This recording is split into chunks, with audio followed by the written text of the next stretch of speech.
John Travolta's berets. Oh my, he still got that night fever. I mean, every day is a Saturday night when he puts that beret on. Absolutely. Hopefully he's getting some Eiffel Towers in those berets.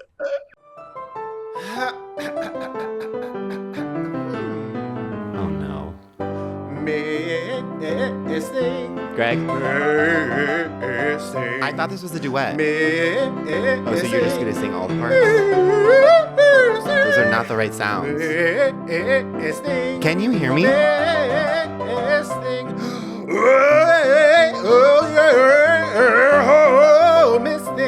Bonk.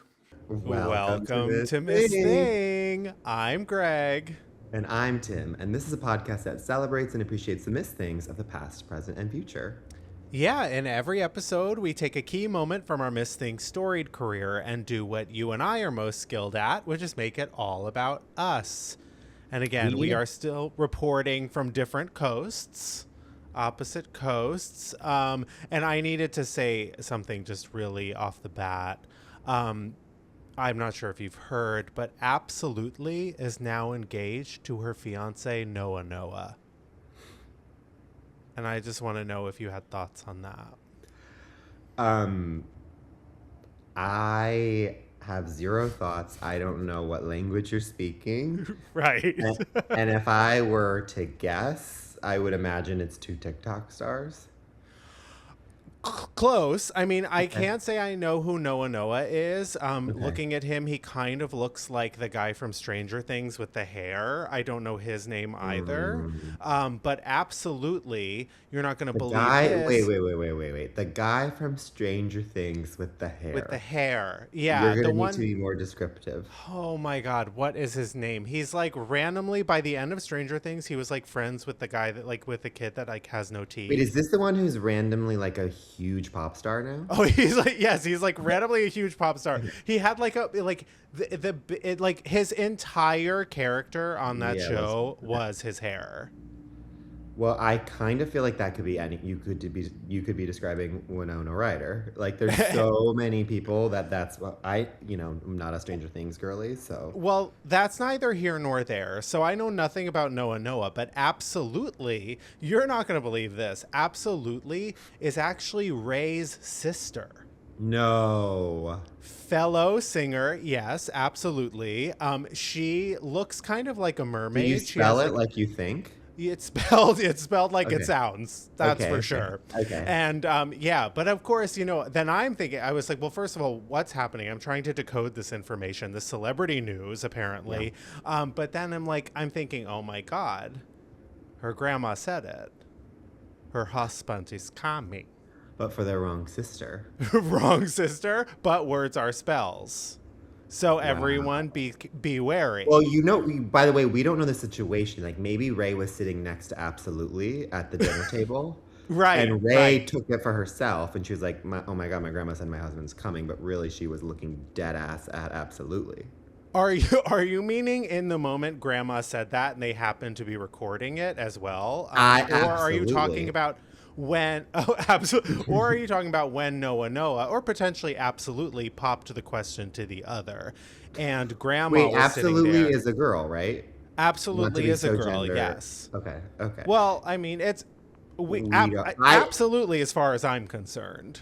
I think that Ray is recording everything. She's recording everything in her life.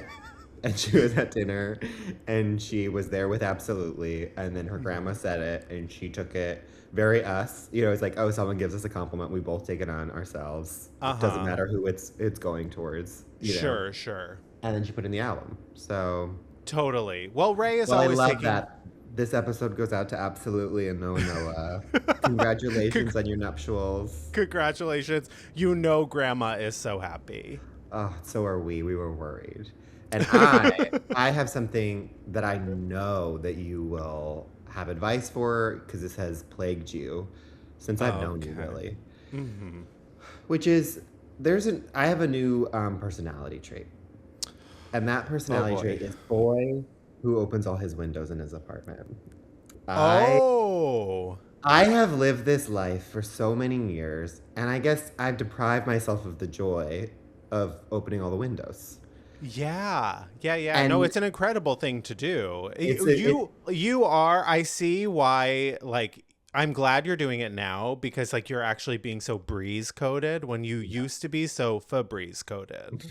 absolutely Febreze sponsor featuring us. Noah. I was, I don't know, I just, and this is the reason why, which is like there was a time I lived with like a roommate who just like always had tons of like 7-day old fruit on the counter. And then she would Oh, open the windows and then we would be covered in fruit flies. And then now years have gone by, and I was like, you know what? It's time to open those windows. Open those, let the apartment air out. I'm crack obsessed them. with it. I feel so breezy and light and cute and hot and sexy. Mm-hmm. And then guess what? Yesterday night I was making dinner. Okay. I happened to look up. Yeah.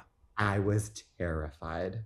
The amount of fruit flies on my ceiling Oh, on your truly ceiling? ceiling. I'm not kidding you. Like laying in dormant, because maybe that's when they sleep. I'm not sure, but I was Laying literally in dormant. in dormant. Laying Yes. in dormant. Don't think Isn't about it. Don't think okay. about I'm it. not going. Yeah. We're gonna just move past it. Okay. And then now I'm literally like, this is the plot of the next like thriller slash scary movie to take over Hollywood. Uh Fruit huh. flies. And I don't know what to do. There's so many now in my kitchen from opening up these windows. I'm like, this is what I get for being boy who has his windows open. And I know I famously do a podcast with someone who literally has not only every window open, but like every door open, and then Mm-hmm. just like kind of lives with the flies. Amongst the Lord of the Yeah, Flies. Lord of the Flies is you. And I just want to know, like, how do I cohabitate? Because at this point, there's no way to get rid of them. There's too many. Well, interesting. You are in such a chicken or the egg type situation of a fly or a maggot situation, which came first. Yeah, that's really tricky A because fly like or a you faggot. Sorry. the faggot or the fly. Yeah. Our new children's Yes, book. exactly. So no, this is such a tough situation you find yourself in because now you have to understand like letting the breeze in and through your apartment, especially when the weather is beautiful, there's nothing quite like it. I mean, central air be damned. The Mhm. problem is you are not allowed to have a single speck of anything sweet in the vicinity in the But it's the building. thing, I'm like, they're like hanging out on my like toaster. Do you know what I mean? I'm like, I think Oh, they're coming for the crumbs in the I, toaster. I've seen that toaster. There's a lot Yeah. of crumbs, Okay. and they're Yeah. collecting. They are collecting. They are a species that cares about their own, and they. They're, it's terrifying, Greg. No, I know. And you know how, well, one day someone told me like how flies eat. And I don't know, I have not fact checked this or Don't tell anything, me. but like if a fly remotely lands on your food, the way that it like eats, it basically, and this could be completely made up, but I'm I'm not scared. fact I'm checking. scared. They basically like vomit on it and then like suck it up. Okay. And keep in mind, flies were once maggots. And all flies are faggots. And you can take that to the bank. I actually don't think I'm, as much as I experience this in my life, I don't know if I'm the one to give you advice on this matter. I would recommend screens for your windows. I Again, have don't have screens, them. and these screens are minuscule. It's terrifying. Anyways, we're talking too much about it, but Well, I've given you all I can. okay. Speaking of giving it all and laying it all on the line, have you seen the lineup for Out Loud, the LA Pride event? I'm so excited. I cannot wait. I mean, we've already talked a little bit about it, but Pussycat Dolls. Pussycat Dolls. And by the way, like Out Loud has done it again, first of all. Like every year they have the best lineup. A few years ago we went to Kylie Oops, they did it Minogue. again. Oops, they did it again. I'm sure Britney will show up at Yeah. this point. No, the Pussycat Dolls. And it's going to be their only show at this point. In America and I across the globe, in the world. Ever. I would not miss that for the world. Okay, first off, we've already said this. Like, this is actually like Miss Thing. I don't know. It's in our Bible, our Miss Thing Bible, which is that the song "React" is literally in the top 10 best songs of all time. Oh, absolutely. I cannot wait. They also have Jade. Obsessed with Jade. We've already seen her. Can't wait. Can't believe we're gonna get to see her twice in 1 year. The Jade concert at the Wiltern earlier this year was like music's biggest night. Palladium. So like, at the Palladium. Well, it got upgraded from the Wiltern to the Palladium because they needed more space. We sort of called you like, Greg, where are you? Right. No, that music's biggest night. She's gonna kill. Then there's Ava Max. Mm-hmm. There is Ashley Simpson. Hello. Which spoiler alert, I will probably be wearing that t-shirt. So I was hoping you'd wear it today. If I was smarter, I don't know where it is. It's somewhere bare. It's probably covered in flies. So. No, but honestly, down that whole lineup is so crazy. Countess Luann, to be in the same space as Countess Luann. Oh yeah, and she's like down on the list, which is crazy. That just means it's just such a super stacked lineup. Yeah, we are going to be all over that festival. People should be scared.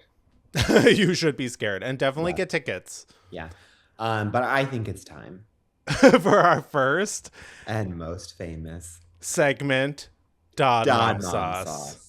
AKA Doll of the Day, Mother of the Moment, Sister of the Second. Okay, we need to talk about this. It's something we've never talked about on the pod. But when you are recording remote, Greg and I love to talk at the same time as part of our thing. But when you're recording remote, it's impossible. Well, we like to talk over each other, which is I think the most. So, like when we do that, bit, or when we do like the opening. And so, anyways, it's just something that I think we needed to address, which is just like, you can't do it when you're remote. Yeah, the lag. No, Tim, do you have a Dodmom sauce? I do, and you're gonna be this is actually my gift to you. You gave it to me as a gift, and I'm giving it to you as a gift. Okay. My Dodmom sauce is Lena Dunham's Famesick. I finished it. I mean, this woman, what can't she do? She is quite literally, I'm not saying anything new, the voice of our generation.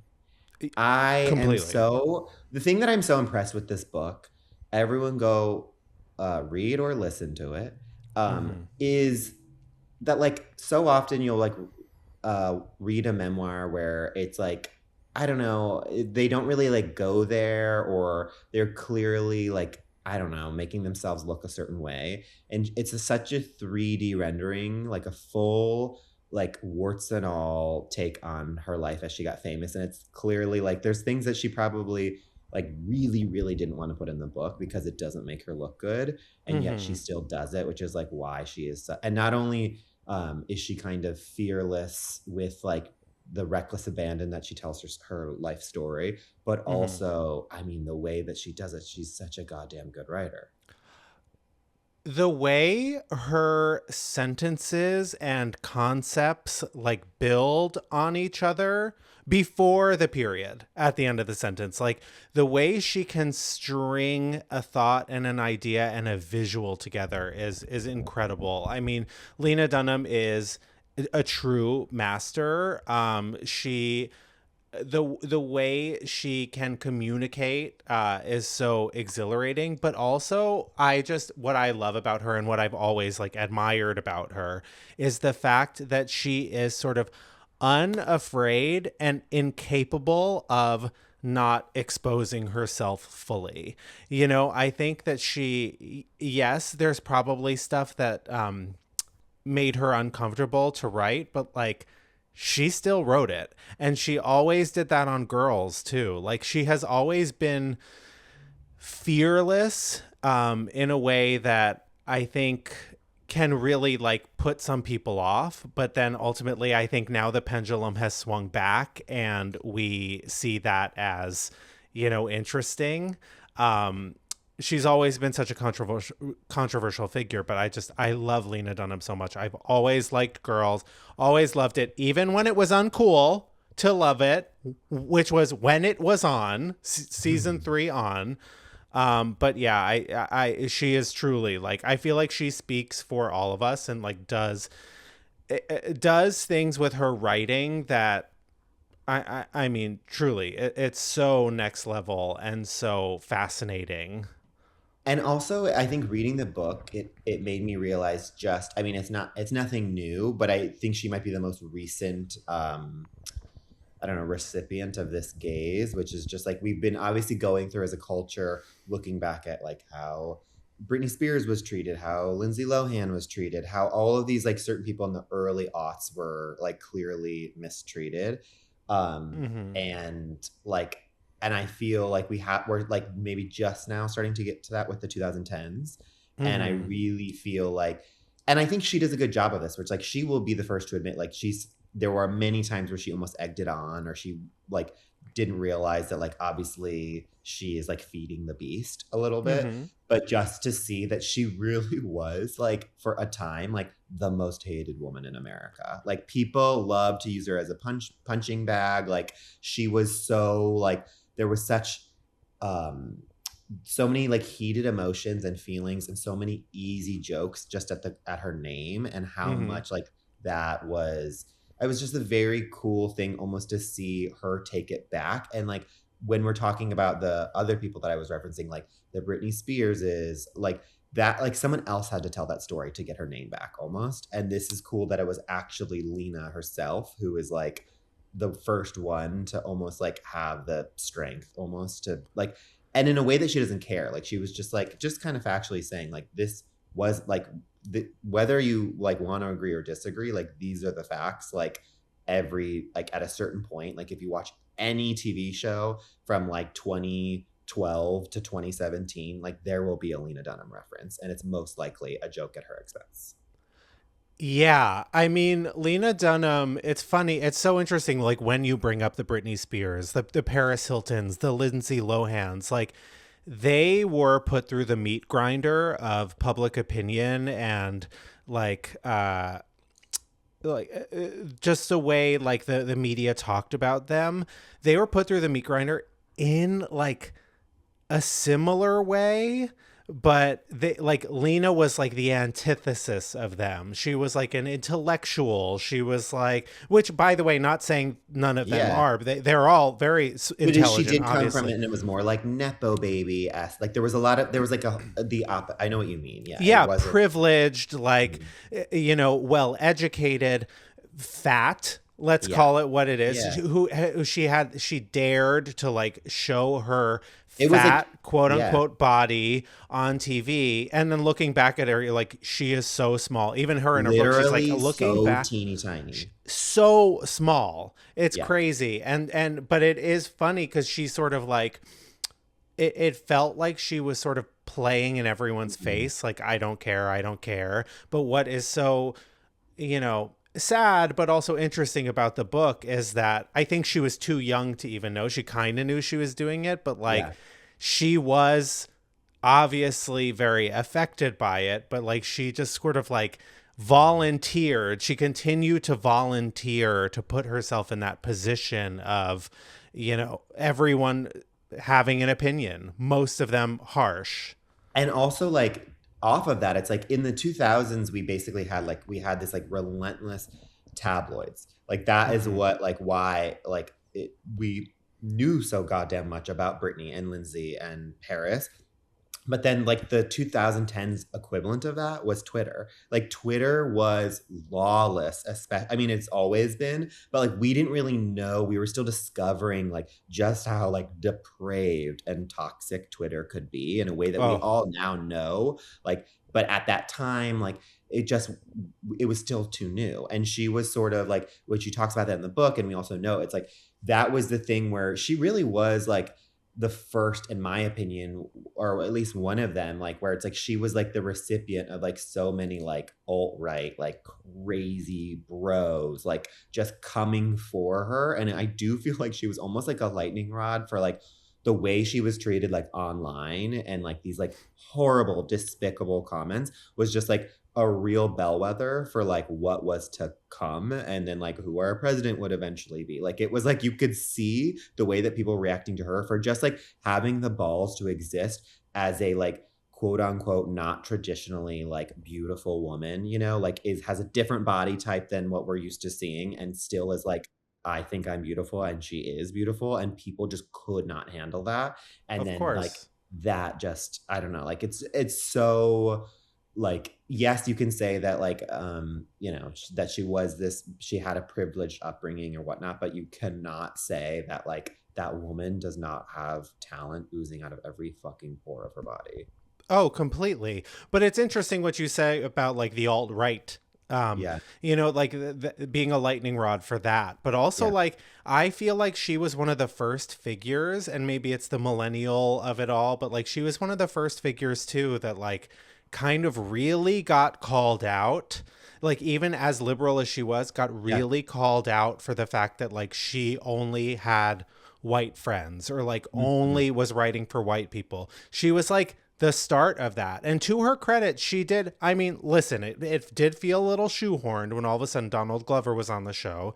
Let's be Exactly. real. Yeah. But she was like, at least she was sort of receptive to that. She was, I feel like, attacked by like the left as well, and like for not doing enough. She was always doing too much or not doing enough.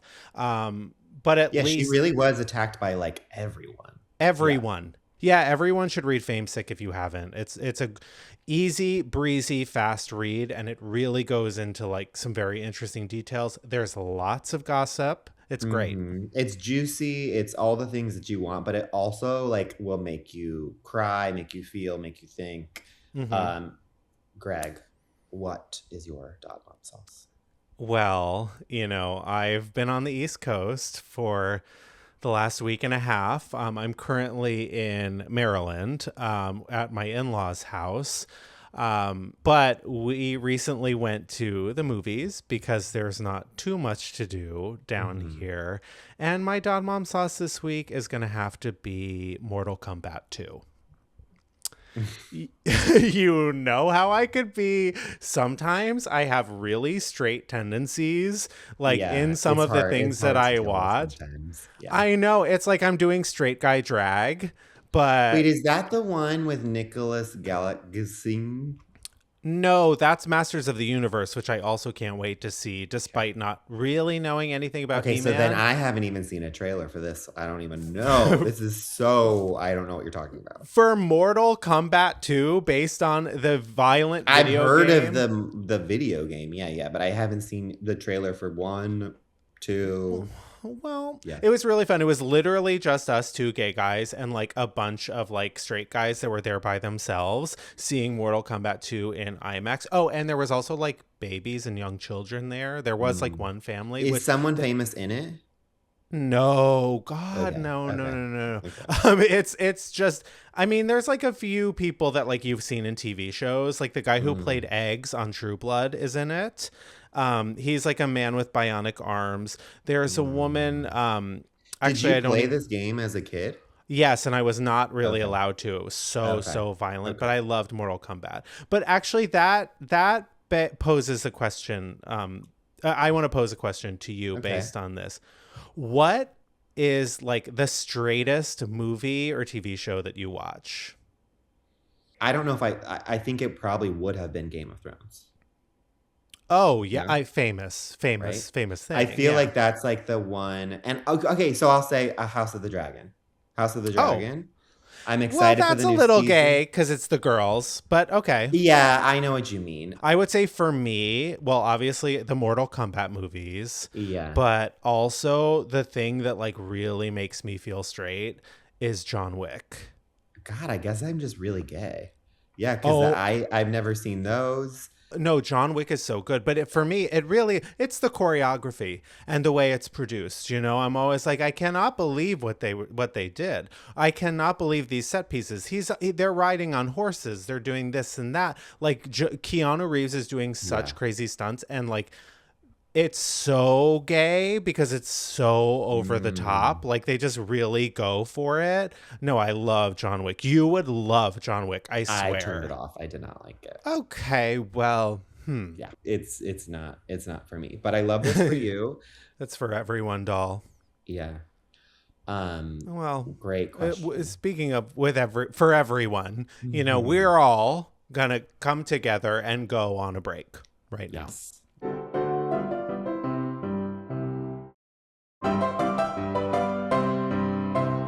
We're We're back. back. And it's time for our Miss Thing of the Week. Oh my gosh, this one's so big for me. I mean, truly for me too. for Ugh. everyone. I mean, but this actress to me, Mhm. truly the comedic genius of maybe all time. The comedic genius alive right now. What an unsung hero. Really should be in so many more things. Let's get right into it. Our Yeah. Miss Thing of the week is Anna Anna Faris. Faris. Star of, I mean, so many iconic, incredible films, but star of Scary Movie 6, which Mhm. God has answered all of Yeah. my prayers and brought back the Wayans and Anna and And Regina. Regina. Oh, I just can't wait. And then also, but like the other, I mean, she is the hot chick.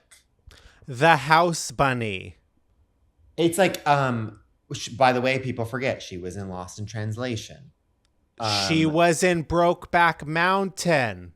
This Wait, was she? woman, she was very She small was. part, very small. That's what I thought. Yeah. Yeah. And same with Lost in Translation. Well, bigger part in Lost in Translation, but like Sure. truly like this, and then obviously, Greg and I were both at CBS during these days. The star of Mom on CBS, huge hit. I can't believe that like this comedic powerhouse isn't in more things. And I also think the thing that we need to talk about with her is she is the classic. Is I think of her as even more so than this woman's own daughter. She is the heir apparent to Goldie Hawn in the sense of, and that's a big thing for me because I'm obsessed with Goldie Hawn, is like someone who knows how to do ditzy so brilliantly that you can very easily write it off as like, oh, like she doesn't really know what she's doing. She's kind of like stumbling into this and just happens to be funny. And it's like, actually, she is truly like, she should be at Harvard for how much of a genius this woman is. Like, she knows exactly what she's doing. She is playing into it times 10. And like, the genius of what she's doing is making you believe that it looks easy, but it's actually the hardest thing. I don't know. There's something behind her, like the way she does her eyes and like her mouth or whatever, that is so like masterful in a way that you really do just like want to laugh at her face. And it's something that like you can tell that she like puts on. You know what I mean? Like it's like a real, I don't know her backstory if she like started in the Groundlings, but I'm like, how did this woman get started? I should know. I should know as well, but I feel like, I don't know. To me, she got her start in Scary Movie. She playing Cindy Campbell in Scary Movie. Just I don't know, when she walked in that audition room, like they must have just collapsed. I mean, what do you do when like she is so different from anyone and so confident in her idiocy, like she's so unafraid. Yes, she's so unafraid to look stupid as fuck and she just like did it. I hilarious. don't know if you saw this. She just did this interview for Scary Movie 6 where the Wayans brothers are in her ear. And yes, like I saw it. And it's like even that where it's like she's so fucking good because what they're asking her to do is obviously like bonkers, and she's nailing it. But okay, I do need to ask you, Greg.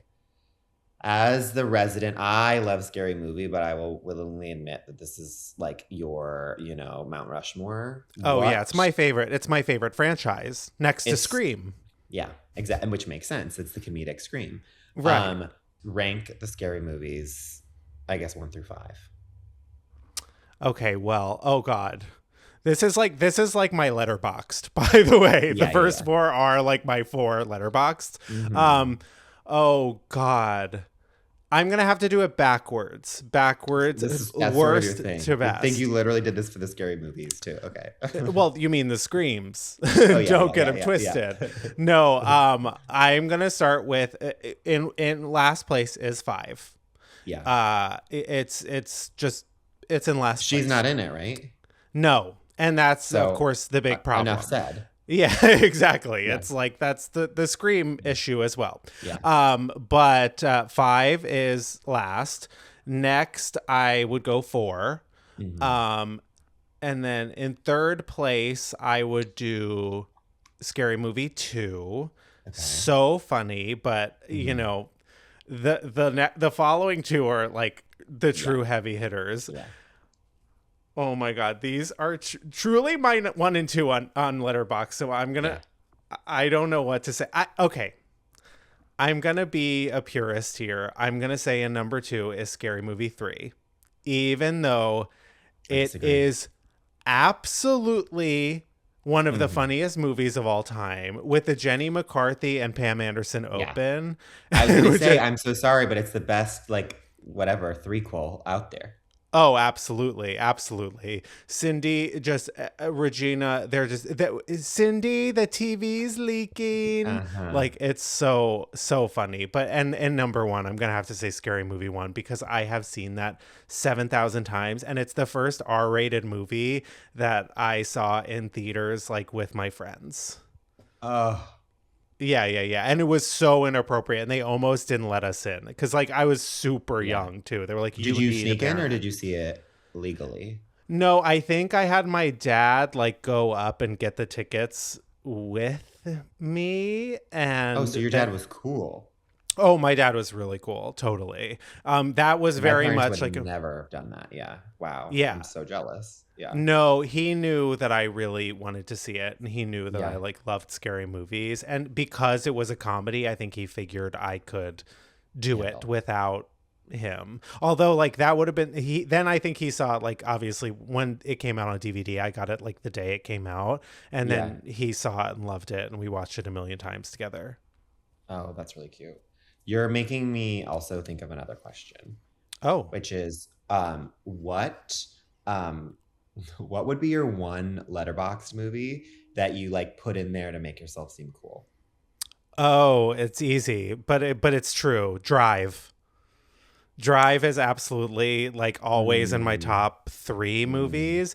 And one time I was in like a comedy writer's room, like, and one of the first like icebreaker questions were like, what are your favorite movies, or like top 3 favorite? And I think I was like Scary Movie, the first one, Romeo and Michelle's, and Drive. And they were like, oh, that's dark. But I was like trying to seem, it was like I was trying to seem cool, I guess, but also like that is straight up one of my favorite movies. Well, you're doing it in the way that people need to be doing it, which is like, I get so annoyed when it's like so clear that they've like thought about it and they're doing like 4 art house movies. Oh God, it's like Yushimo Jami Jujo from like the I think there should be 2012. It's like there should be an unwritten rule that it's like, okay, two that you're trying to kind of like show your prowess, you know, you're like, okay, I've seen 2 cool movies or whatever, and then there needs to be at least 2 that are like for me, I'm like Titanic, like, let's be real, like, I'm not, that movie changed my life or whatever, you know, and I'm like, but is that the one that you put to be cool? Titanic? No, not to be cool, where I'm like, that to me feels like you saying that you like Girls season 5, do you know what I mean? Right. Where people are like, oh, you like Titanic, you know, it's like so like for the masses. Sure. Where it's like, where I'm like, yeah, but I'm not gonna pretend like I'm only doing like Parasite, you know, which is a great film, you know. Oh hell yeah, that movie's amazing. Too new though, like you have to like let a movie really, you know, like it's like, to me, I'm like, that's the best film of the last like 25 years. But yeah, it's a little obvious, but yeah. Exactly. Yeah, what's the movie you put on your Letterboxd to look cool? Well, that's the thing. I don't know if I have that ability. I'm like, I don't think I would. I was going to say like, this is the true answer, but I know it makes me seem is like Before Sunset. That would be that's like Oh, that's like my favorite movie of all time, but I'm aware that it's like an art house movie. But like, but but also like because it's of kind of on everyone's too. exactly, but so like in my opinion, I'm like that, like, okay, that's a movie where it's like, but you would think that, Greg, but then it's like if you say that to like where I'm from in the Midwest, they're like before sunset. How about, you know what I mean? Like in Oh, like on the coast or whatever. But so then it's like, but then when people are doing it and they're like, you know, Mood for Love, whatever, which is a great film, and then it right. would be like, okay, but please, you gotta do a real one. You gotta do a scary movie. You I know. gotta, yeah. Well, again, as I said, my top 4 letterbox, there Scary Movie 1 and Scary Movie 3 would be on there. They would take up 2 of the spots. But Anna Faris, Oh yeah. truly, get her in every movie possible. This woman has been done dirty by Hollywood, and I don't even know if she has, but I feel like she's done dirty because she should be in at least 2 movies a year. Well, I think audiences are going to be very, very excited. I think Mm-hmm. everyone is very excited for Scary Movie 6. Mm-hmm. I hope that it is a huge hit. I hope Yeah. that it's so good. And just, I think in the aftermath, I feel like we'll be seeing a lot more of Anna Faris because everyone misses her. I keep doing the famous thing. Uh, I'm very the comeback season 1 right now, Aunt or Aunt Sassy. Anna or But Anna. I'm being Anna or Anna Faris. I think it is Anna. Okay, well that's why I'm sort of I'm playing the fence. I'm Yeah, yeah, going yeah. both Yeah, ways you're bi. here. Mm-hmm. I'm bi. Yeah. I'm bi. Mm-hmm. I'm they them when it comes to Anna Yeah. Anna. But your Anna could be anything. So true, bestie. But I Greg, do think it's time to make Anna Faris or Anna Faris all about us. Uh, yes. I'd love to go first. I was just about to say, please do the honors. Oh, perfect. Okay, so as I'm doing my little East Coast tour right now. Mm-hmm. And I experienced a bit of a scary movie scenario myself the other day. So I was staying at a hotel in New York. Mm-hmm. It's a hotel that I stay at basically every time I'm there. The I Bowery. love it. What? The Bowery. The Bowery. Yeah, the Mm. Bowley. Yeah. um, but I stay there every time. And actually, like, I always need like a night or two before I can sleep whenever I'm in that Mm. hotel. But it was our first night there. We had just checked in, and we were watching just to sort of like wind down, but also to catch up. We were watching Euphoria. Mm. It was the one that started with Sydney being like Her the massive 50-foot. tits.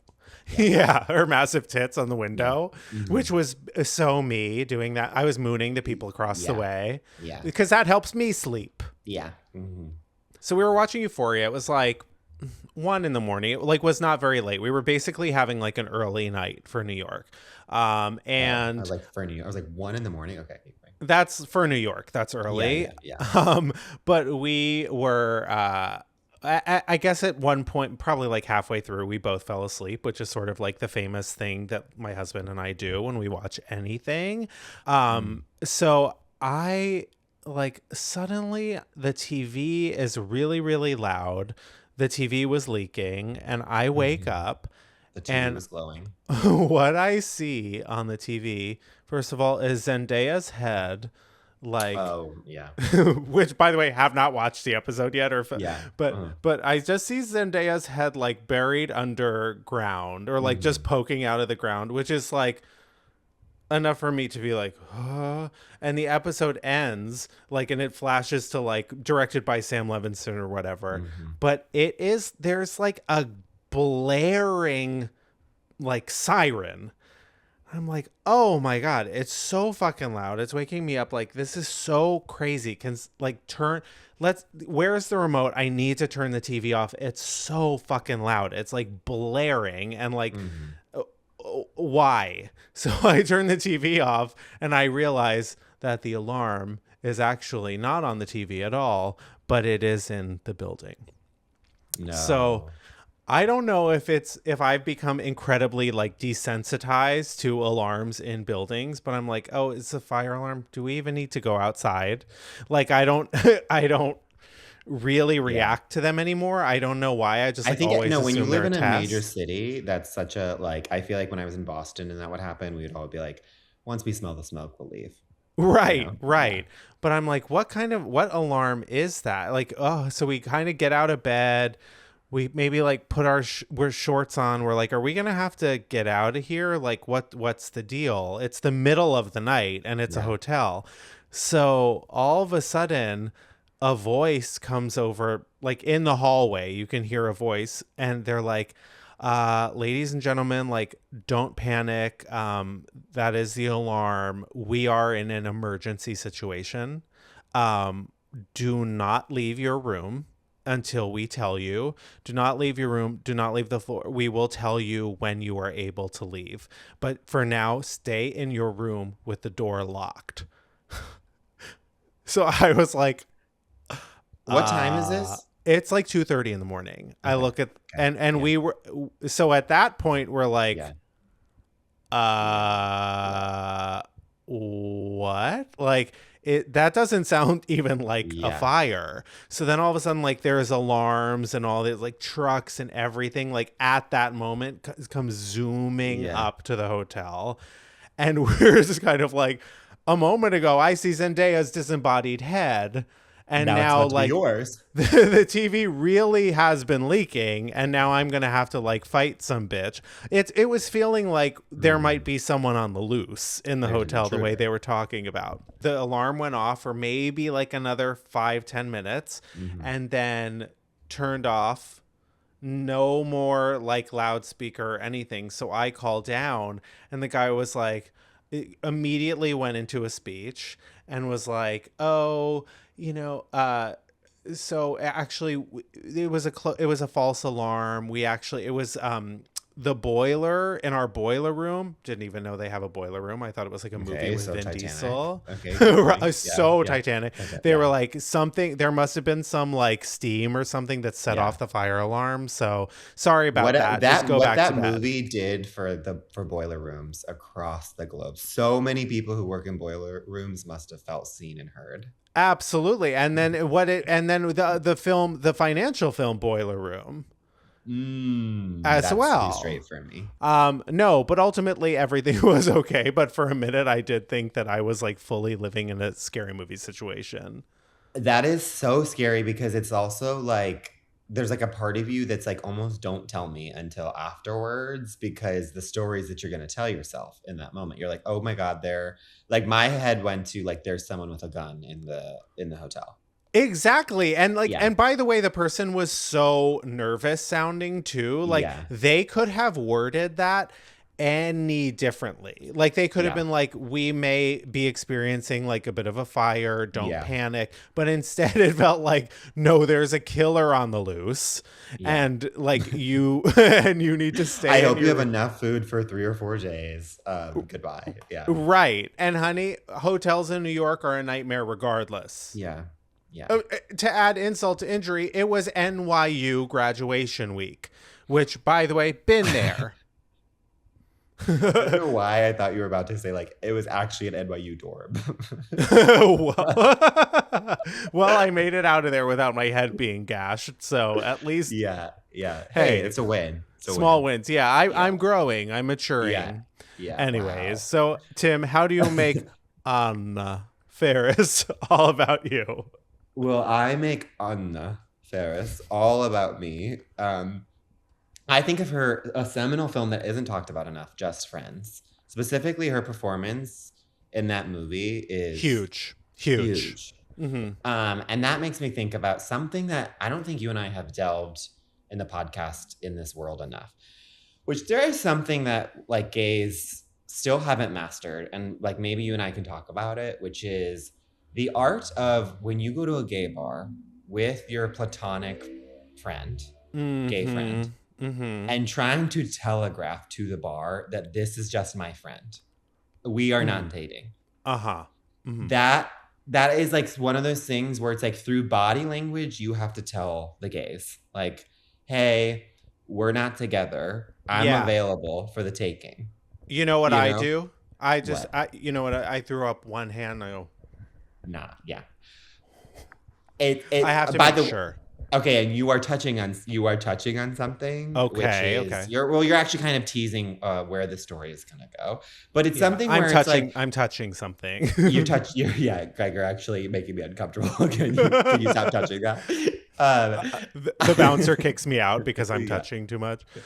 Okay. Well, that's the thing too, where I also like weirdly do feel like the more you are friendly with someone at the bar, like they're your friend, and if you're not talking to the person next to you, like then you're together. No, Do you know no what I one mean? seems to ever understand what signals I'm putting down at a gay bar, no matter what. If I'm being friendly, they think I'm flirting, or they think I'm being evil or something. Like no one Well, can that's true. ever. Yeah. Well, yeah, that's typical. But no one can ever pick up what I'm putting down, nor can I pick up what they're putting down. And you can't hear them either. It's like sort of you're like half of the conversation for me is like what, Right? and then, but like trying to seem cute when I do it, like what? Yeah, but I plug my one ear. I go like Yeah. this because it actually makes me hear better. But people think that I'm I'm going, no, this is how I hear you. They can't hear me saying that because they're not doing it. It's one of those things that's like plagued the gay community. It's one of the toughest issues that Right. we really need to talk about.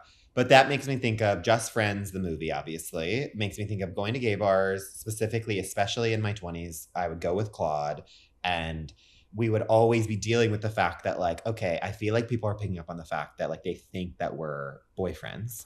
Right. And so there was, like, one night where we were, like, you know, just out and about at Akbar, famous gay bar in Los Angeles. Yeah. And and I remember Claude got hit on by some guy, and I already was like tanking it for him because this is my toxic wingman trait, which I have been told before is when someone when someone gets hit on, I immediately turn into like Amy Poehler in Mean Girls, where I'm just like I will like go behind them, the guy that is talking to them that they can't see, but I'm like looking behind the person. I'm like, oh my god, like sure. Truly being like get it, and like completely forgetting that I was like their wingman can see that I'm freaking out to my friend being like get it, and it's like making my friend have like no sort of swag whatsoever. Yeah, and it's in the mirrored glasses you can fully see yourself as well. 100%. But I just get so excited for my friend, and then like lose any chance of them hooking up with that person. Well, that's beautiful because you know that my toxic trait whenever I'm wingmanning anyone is like, well, you like them more than me? Yeah. How could you? Yeah. Oh, come on. So that I really need to pull out all the stops. I need to be liked more. Yeah, you're literally like trying to flirt with them, and then you're like, oh, by the way, I have a husband. Which by the way is confusing in Los Angeles because that means nothing. Right. Like, exactly. Oh boy, do I have a good point about marriage later, but that's another time. Yeah. So anyways, he's flirting with this guy, and then all of a sudden this other guy immediately, then I'm by myself. And so another guy comes up to me, and unfortunately it's someone I didn't want. But I was trying to be nice. Again, I'm in my mid-20s, and I haven't necessarily learned direct communication yet. Like I don't know how to like let someone down gently. And there's also a part of me that's like, well, my friend is like getting hit on by someone. Yeah. And so I'm like talking to the guy. I'm like, okay, well, I'll just like, make some niceties. And then he's becoming very forward and being like, I really, and I'm sort of like not really answering, like he'll be like, oh, like, would you like to go dance? And I'm like, oh, I'm not much of a dancer. Like, you know what I mean? Just like trying to like give as many clues of like, I'm not into it. You seem sweet. Like, please naturally go away on your own. Even though you're fully wearing tap shoes. Yeah, exactly. Like not much of a dancer. Shuffle off fully to doing Buffalo a away. choreographed thing. Yeah, as I'm doing it. He won't leave me, and I'm like trying to communicate with Claude, like, please come save me. But obviously he's locked in. And then he's not taking the hints, this guy. And then at one point he's like, he says something and I can't remember, but he's like basically saying like, do you think that you're like what you think you're like, you're too good for me? And I don't know what in that moment. Again, I should have just been like, sir, I'm just not in, like, please don't take it personally. But instead, my immediate reaction is like, no, sorry, that's my boyfriend. Pointing to Claude. Full lie. But I was just like, I don't know how to get out of this. Like, this is the nicest way to like let you, like, please leave. And then a believable lie, by the way. And You so, knew. yeah, I knew in that moment, again, the great thing about having a gay best friend is like, this is something where like it could go either way. And so then, but then I'm nervous because I'm realizing that then the guy is basically like, prove it. Like, you know, he doesn't say prove it, but he's like, oh, it is? Like, I'd love to meet him. And I'm like, meanwhile, Claude is like fucking flirting with this guy. It seems like it's going well. And there's no way. And I'm like, I can't jump in and do that because then I'm ruining like his chances with this guy. And so I'm like, fuck, I am like backed into a corner. I don't know what the hell I'm gonna do. Anyways, the guy, by like the grace of God, I make eye contact with Claude. And this is truly what gay friends are for. Just through the power of my eyes, I look at him. I don't know if he can tell what I'm trying to say, but then in that moment, I just like see him come and then put his arm around me and is just like, hey babe, what's going on?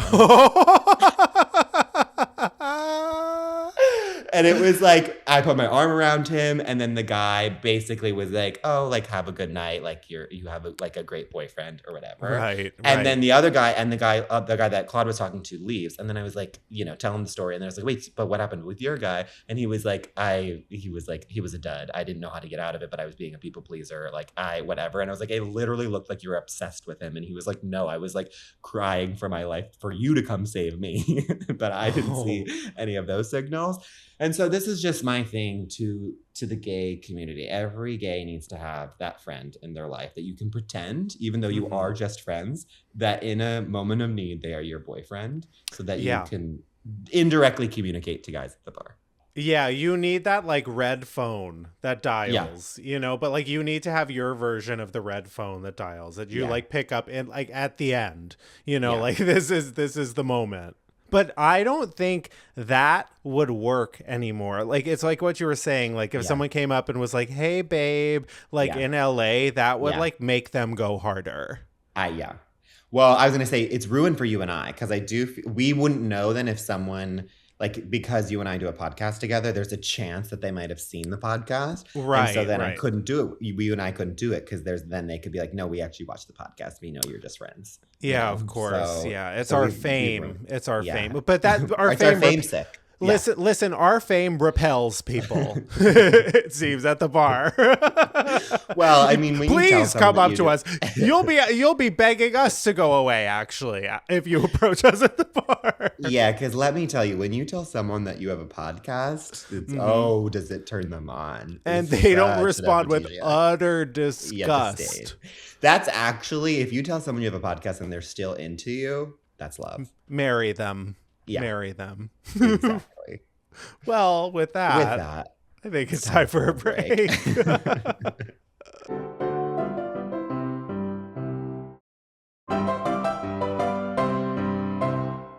Welcome back. And it's time, for our final segment. Typically, our final segment is Diva Down. Diva Down, of course, is our final segment where we take a person, place, or thing that could use a little bit of our unsolicited advice.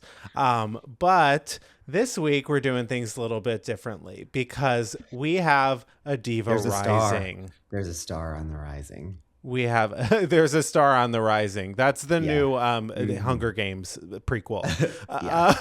But yeah, there is a star on the rising, as Tim so aptly said, and that is John Travolta's berets. Oh my, he still got that night fever. I mean, every day is a Saturday night when he puts that beret on. Absolutely. Hopefully he's getting some Eiffel Towers in those berets. I mean, literally, please, to any brands that make berets, we're now in our beret days. Our gay beret days. Because nothing has taken the Cannes world by storm quite like these berets. France has never seen berets like this before. No. I will say this is honestly and John Travolta has really filtered through a lot of different eras and faces and hairstyles, and particularly in as of late. Yeah. And I will say this is the best he's looked maybe ever. Uh, wow. I love the berets. I mean, I love who comes out when he's wearing the beret. Exactly. Like the poses, Mhm. the sort of fun. Bonjour. Yeah, exactly. Like there's a new personality, and I can't get enough. Like specifically the fact that he brought multiple In different colors, yeah. different colors. He said, Madeline who? Yeah. He said, turn it up, turn it out. Yeah. Mm-hmm. And he is making that runway work for himself. That's for sure. And then just the way the internet has embraced this, like, I think my new favorite tweet in like truly years, I'm sure you've seen it, the one where it's like him like coming out hands kind of up like whelp, and then it's him being like me to the barista after I'm telling them that I've clogged the toilet at Starbucks. Have you seen this? So good. I also saw another beret has hit John Travolta's head. Yeah. Yeah. It's just giving us something to like. What is he promoting? Yeah. Who knows? No, but the thing is, he's there and he's giving movie star. And to be honest, so we had to honor our diva rising this week. Yeah. I will say diva down to literally everyone else at Cannes because 100%. They are being beret mogged by John Travolta. Thank you. It needed to be said. And it's one of those things where it's sort of like every few years a fashion choice is made that takes the world by storm. Mm-hmm. And I just don't see a moment in 2026 that will top this fashion moment. I'm sorry, Zendaya, you had the robot look during the Dune press tour, but you now have your work cut out for you. I mean, you have like 6 more premieres to go, so you might be able to do it, but I just don't know if you can beat this beret. And I actually think all of the berets, they should be put in like the Smithsonian. Like I agree. Should be preserved. Or the Louvre. That's literally the Louvre. Yes, exactly. You're right. But they're American. I think we need to claim that, Yeah, of course. No, those berets came from America, and you can tell. They have that American... That like American in Paris, je ne sais quoi, Only an American would have the balls to do something that obnoxious and pull it off. Yeah, listen, I agree. Those berets are getting a 30-minute standing ovation in our houses. That's for sure. Yeah. And my advice to everyone, all these haters out there, never count an aging Scientologist out. Because they will always surprise you. That is so true. And I just like, I don't really have advice as more as like I have hope again for the future, in the sense of like, now sometimes you're like, what will my future look like? And now I can see both of our futures, which is just like at a certain point we're gonna hit like 70 whatever, and then it's just like bring out the beret. Right. Yeah, I mean, just be on the lookout. Be on the lookout for what's to come with those berets and us. It's gonna rock your world, just like Cynthia Erivo always rocks our world, of course. And she just announced that she is the ambassador of something, and she's an MRE. An MRE. And Greg, can you tell us what an MRE is? An MRE, well, it's a medical procedure that has you hold very still, but you get to wear a fabulous hat inside. A hat with a bird on the end. And not a beret. No, not a beret. The berets are too small for this machine. But yeah, an MRE. Yeah, it's a medical procedure. It's non-surgical. Non-invasive. It's prestigious. Not everyone can get it. And it has something to do with the ear, nose, and throat region. Yeah. Now, if I were to guess, I sort of thought it was like sort of like you become like a dame. I don't know. And for the Gennifertias, Cynthia just announced that she's the MRE of something. Greg and I were trying to figure out what that meant, but we were so excited. Mm-hmm. And so to Cynthia, We are Congrats. Congratulations. Of Congrats course. on being an MRE. Please let us know how we can apply. Yeah. And let us know if we can join in any way and support you in that endeavor. Journey. Yeah. And follow us if you don't already at Missing the Pod on TikTok and Instagram. Follow us on YouTube. Watch us on YouTube because if you're not, you're famously only getting a third to a quarter of the story. And please go rate us if you can on Spotify and Apple. 5 stars and above. Leave a comment. We would love that. But we love you anyways. And we will see you soon in person next week. Yes. See you next week. Bye. Miss Thing Podcast is created, executive produced, and hosted by Greg Trimmer and Tim Zintek.